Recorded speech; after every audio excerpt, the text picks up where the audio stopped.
You're looking at the American-made rocket and spacecraft that will return American astronauts to the International Space Station from American soil for the first time since the retirement of the space shuttle, last flown nearly 9 years ago. Today, we're giving it another shot with our partners at SpaceX. Wednesday's first attempt was postponed due to that wild weather. But if all goes well today, we will mark a new first in NASA's storied history and usher in the commercial crew era of American spaceflight. There's astronaut Doug Hurley getting into his spacesuit, and he's being helped by one of the suit technicians there. He has flown into space 2 times before. He was the pilot on STS-127 and 135. And there's a wider shot. You can see astronaut Bob Behnken also in view now. Bob is to the right of your screen, and he also flew on 2 shuttle missions. Bob is a native of St. Ann, Missouri. And Doug is from Appalachian, New York. He was born in Endicott, considers Appalachian his hometown. We can see now NASA Administrator Jim Bridenstine. He's talking to the crew, and it looks like Associate Administrator Jim Morhard is also in the room, standing to the right of your screen. And these are great moments to get a last chance to talk to the senior leadership of NASA as they're about to go off and launch into the cosmos. And I think when you look at how Bob and Doug complement each other, and how these SpaceX suits, you know, they really complement the astronauts too, because they're more form-fitted, they're custom-made, and this is a moment where they're getting ready to, you know, do the real deal. And Lauren, I think, you know, the integration of the suit and the vehicle and these seats is just really, really impressive. How y'all at SpaceX did that. Yeah, the primary purpose of the spacesuit, it's a pressure suit. Now, the Dragon capsule is already pressurized, so even in the vacuum of space, the crew is safe when inside of Dragon, but in the unlikely event of an anomaly that causes the capsule to depressurize, we can actually flow oxygen or nitrox into the suit, and that will keep the astronauts pressurized in flight. So that's its main purpose. So it's that form and function, and some style there as well. And for the kids out there that have 3D printers or have 3D printed, the actual helmets were made by 3D printing. So you could be a spacesuit designer yourself because you already have the skill set, and or fly in space one day if you wanted to.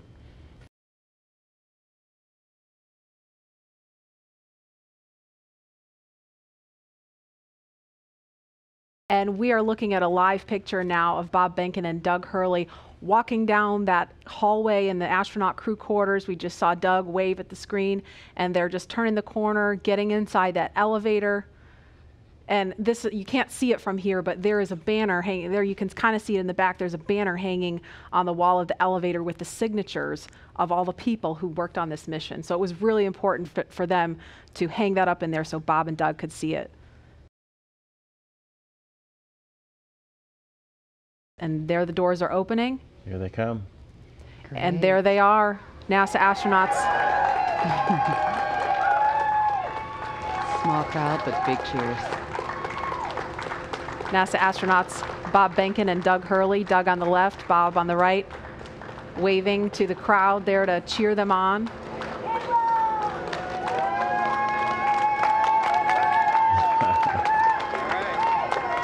And there are their families right in front of them.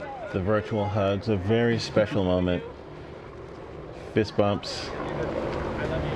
Are you going to be on good behavior? Are you going to listen to mommy and make her life easy? You can hear them.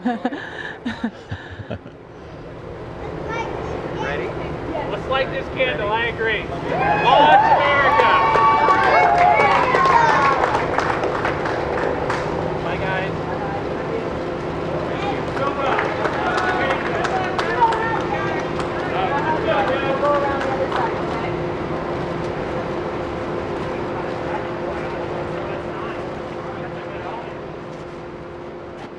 Now now they are getting into the Tesla Model X that's going to take them to the launch pad, being strapped into their seats.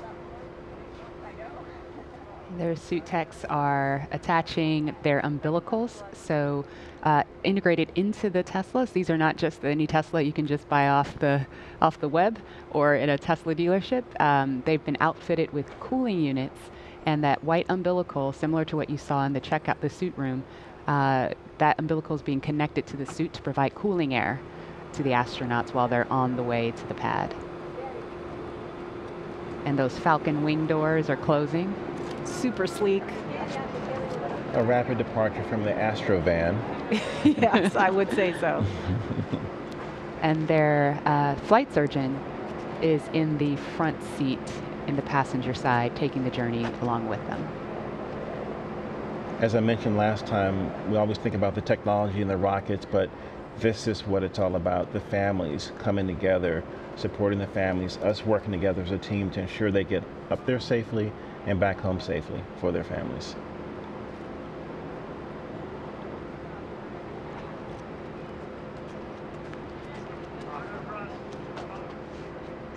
I couldn't hear everything they were saying, but I did catch Bob telling his son to be good for mom and make her life easy. As a parent, I appreciate that. Let's see that prominent NASA meatball.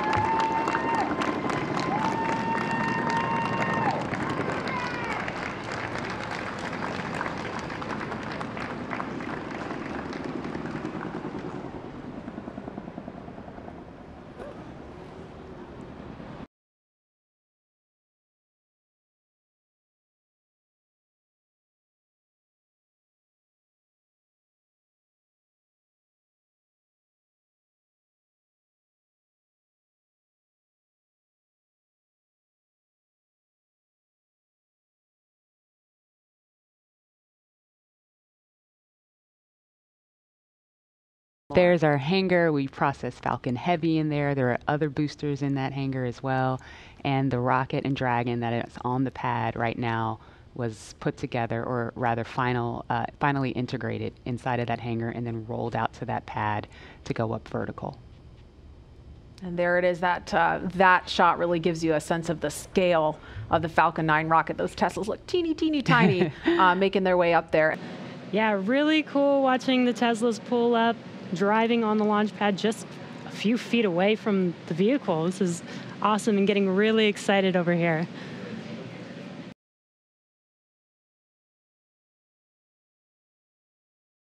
Looks like they've already gotten out of the car and they are walking up to the elevator that will carry them all the way up to the 255-foot level, and then they'll have a couple of steps to get up to the level where the crew access arm is.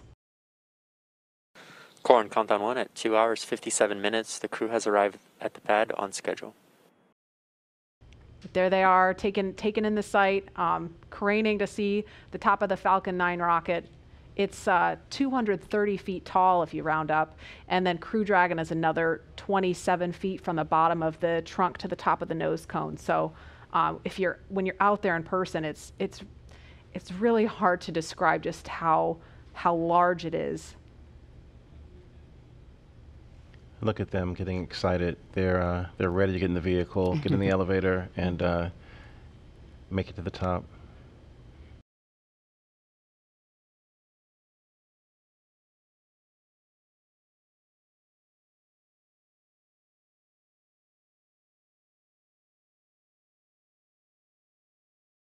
And we should hear a call any moment that the crew has arrived at the pad as they make their way up the stairs, and they're headed to the crew access arm now.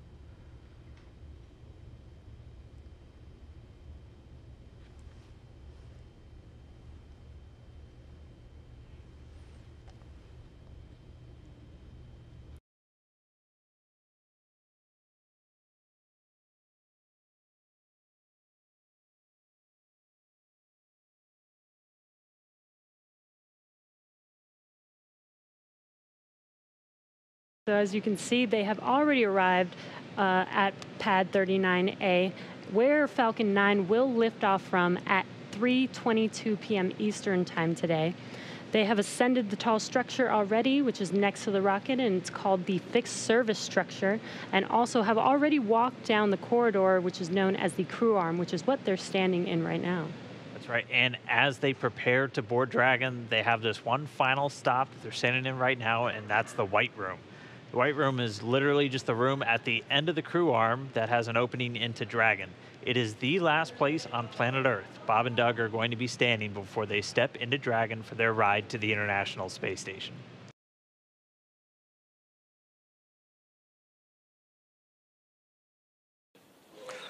Core on countdown 1 at T-minus 2 hours and 46 minutes. The crew has arrived at the White Room and its ingress is in progress on schedule.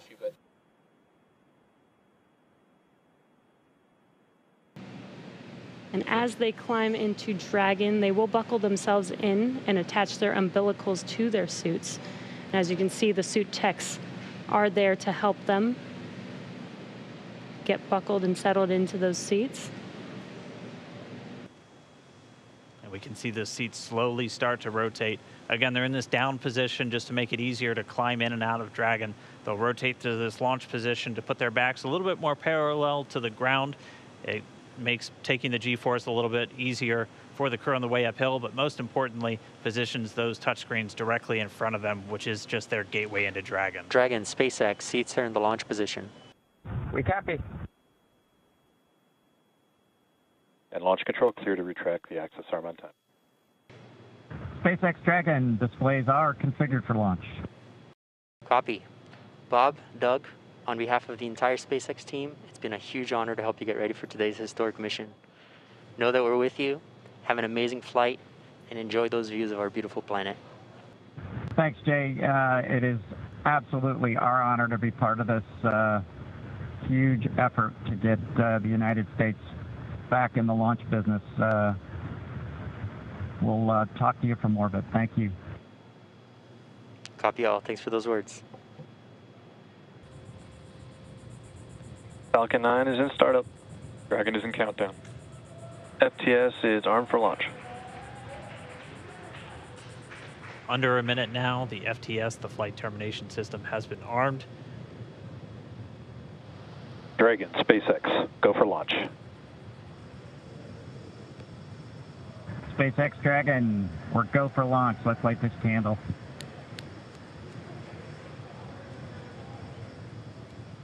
T-minus 30 seconds.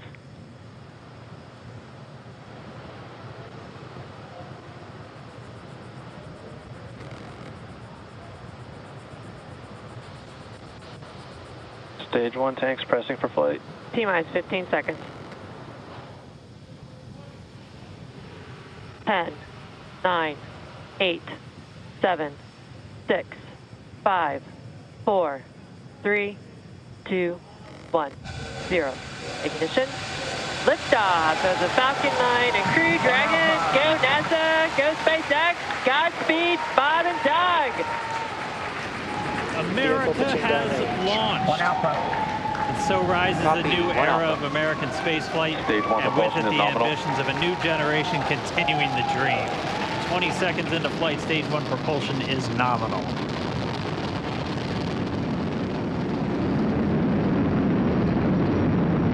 T plus 30 seconds into this historic mission. Flying crew on board Dragon and Falcon 9, and look at them go. Falcon power telemetry nominal. M1D throttle down. We're throttling down to get ready for the period of maximum dynamic pressure. We're in the throttle bucket. Reports say all systems are go. Vehicle is supersonic. We've exceeded Mach 1 on the Falcon 9. M1D throttle up. We're throttling back up to full power as we're through max Q. Copy, 1 Bravo. And we heard that 1 Bravo call out. That's just the second abort zone that they're in. They'll continue to be on this until the first stage has done its job and they switch over to the second. At this point, Bob and Doug pulling about 2.3 Gs, 2.3 times the Earth's gravity, already moving at over engine chill. 1,500 miles per hour. We've heard the call out for MVAC engine chill. That's getting the MVAC engine ready to light. That'll come at about 2:44 into flight. Right now, everything continuing to look good. Next major event coming up is going to be the triple. We'll have main engine cutoff of the 9 first stage engines, stage separation, and then ignition of the second stage engine to continue to carry astronauts into orbit. Coming up in about 20 seconds. M1D throttle down.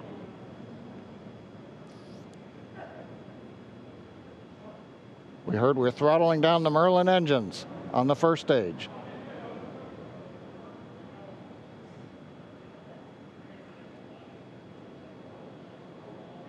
And we have Miko. Miko. 2 Alpha. Falcon stage separation confirmed. Copy, 2 Alpha. MVAC ignition.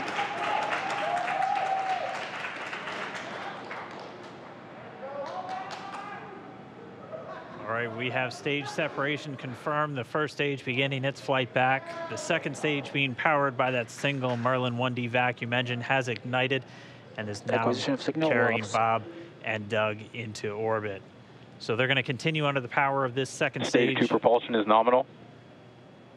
Which will cut off at SECO, or second engine cut off, at about 8 minutes and 44 seconds into today's flight. So a little over 5 minutes to go still on this second stage. You heard the call out 2 Alpha, so they're now in the longest abort zone that carries them all the way from about North Carolina up the eastern seaboard almost to Canada. Things looking good though, getting good call outs, nominal propulsion on that second stage. Bob and Doug continuing to make their way into orbit.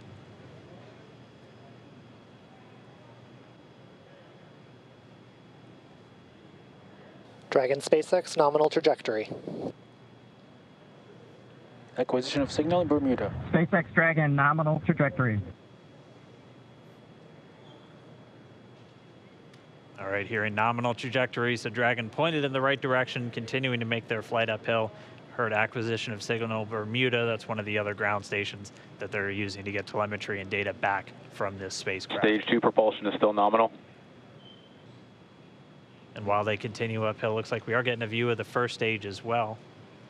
Yep, on your right screen, you can see that first stage with the grid fins deployed. It's making its way back to attempt to land on our drone ship, Of Course I Still Love You, today. Stage 1 entry burn startup.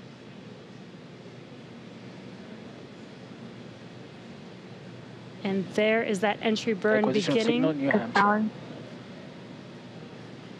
This burn lasts about 36 seconds long. Stage 2 FTS is saved.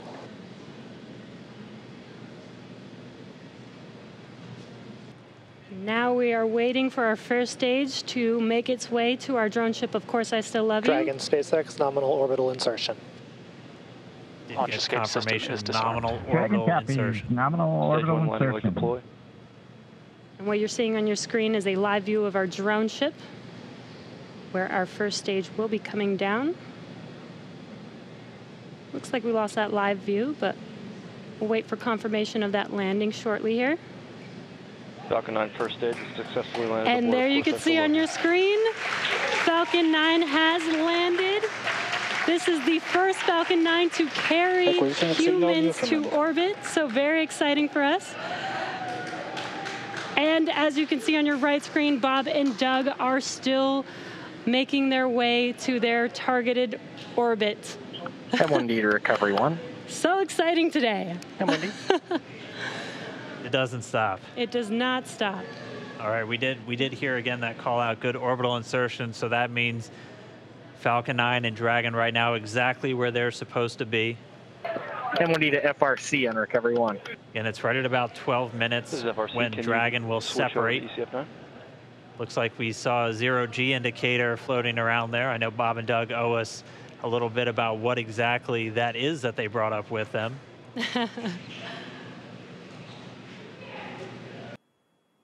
Dragon separation confirmed.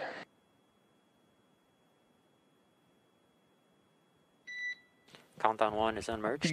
Separation confirmed. And there's that call out. Dragon is now officially making its way to the International Space Station today. Dragon SpaceX with that separation call. We have a few words for you from our Falcon 9 team.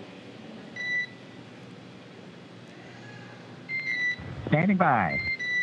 Dragon, Chief Engineer on Dragon to Ground. Bob Doug, on behalf of the entire launch team, thanks for flying with Falcon 9 today. We hope you enjoyed the ride and wish you a great mission.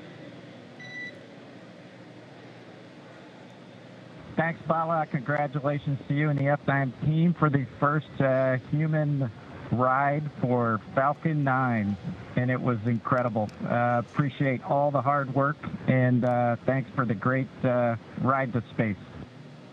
Copy all. Oh, and Mike, proud of you guys and the rest of the team. Thank you so much for what you've done for us today, putting America back into low Earth orbit from the Florida coast. Copy all. Good luck. Godspeed.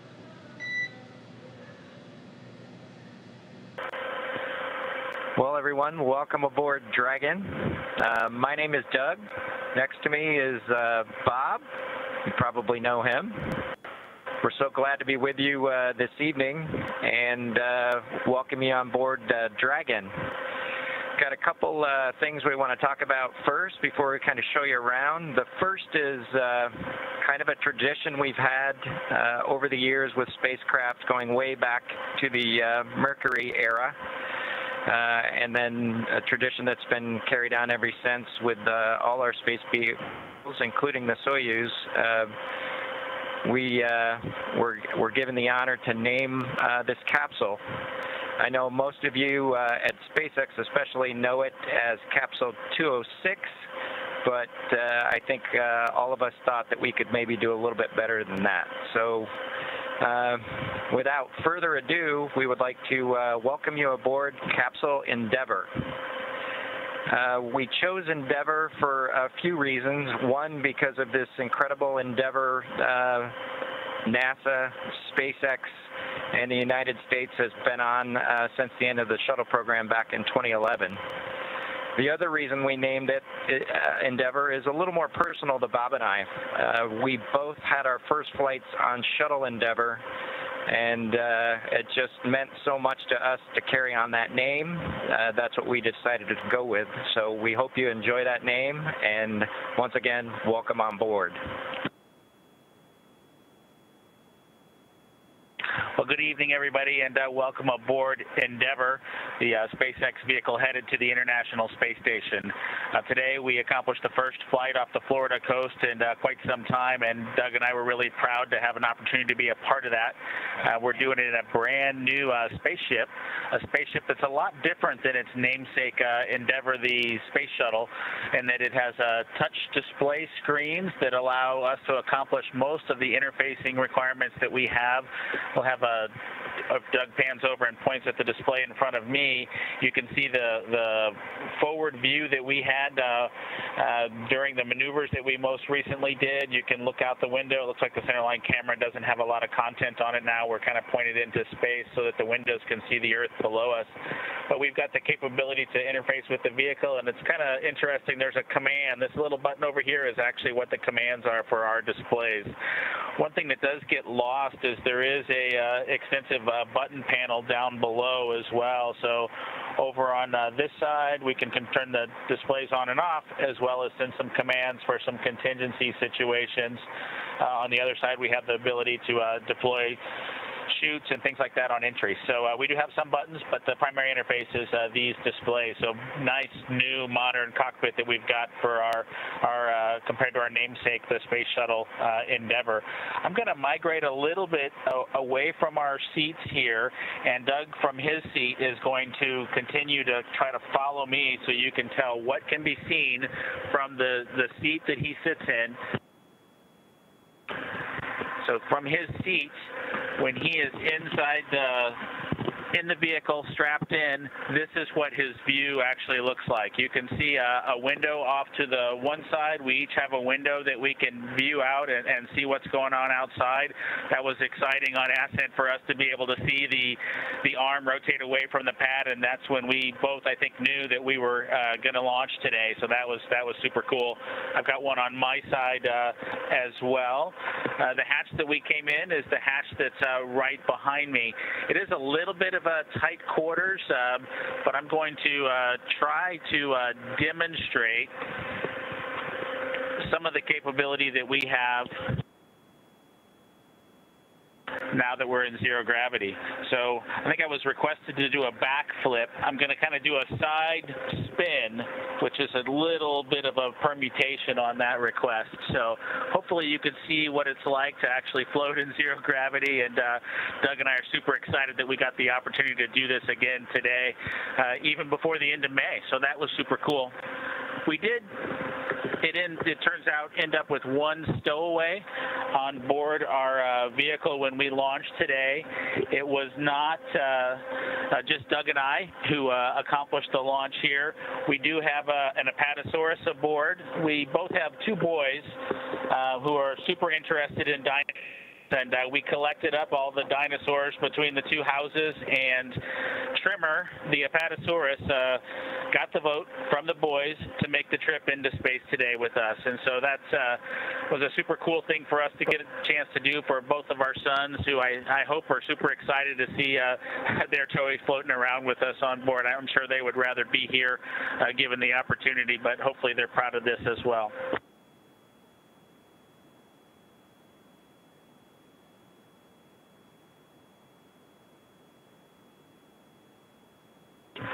Okay, as we work our way towards one of the windows, unfortunately it's getting a little bit dark, but I don't know if Bob can pan over here. We just passed off of the coast of Newfoundland, and we're headed over to over the Atlantic right now.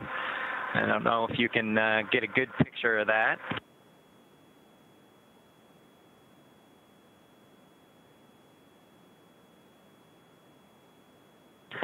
Anyway, hopefully you enjoy that view as we pass over the Atlantic. And I think with that, we will work ourselves back into the seats and wrap things up for this evening.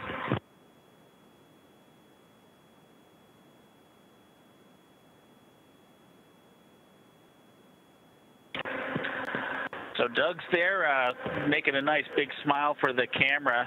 I hope you enjoyed the trip today with us on board the Dragon Capsule Endeavor with our friend Trimmer, the Apatosaurus, and Doug and I. We just would like to thank SpaceX, we'd like to thank NASA, and we'd like to thank the American people for the opportunity today. And we're really proud of the entire team that was able to accomplish human spaceflight again from the Florida coast. Just a wonderful experience. Doug and I are just so proud to be a part of it, and just want to thank everybody who gave us this opportunity and worked so hard to make this happen today. So with that, I think it'll be good night from Capsule Endeavor. Good night to everyone at NASA, at SpaceX, and the United States, and congratulations to the teams that got us into orbit. And we're looking forward to seeing Chris Cassidy and his Russian colleagues on board the International Space Station tomorrow morning. Good night, Megan and Theo. And Karen and Jack.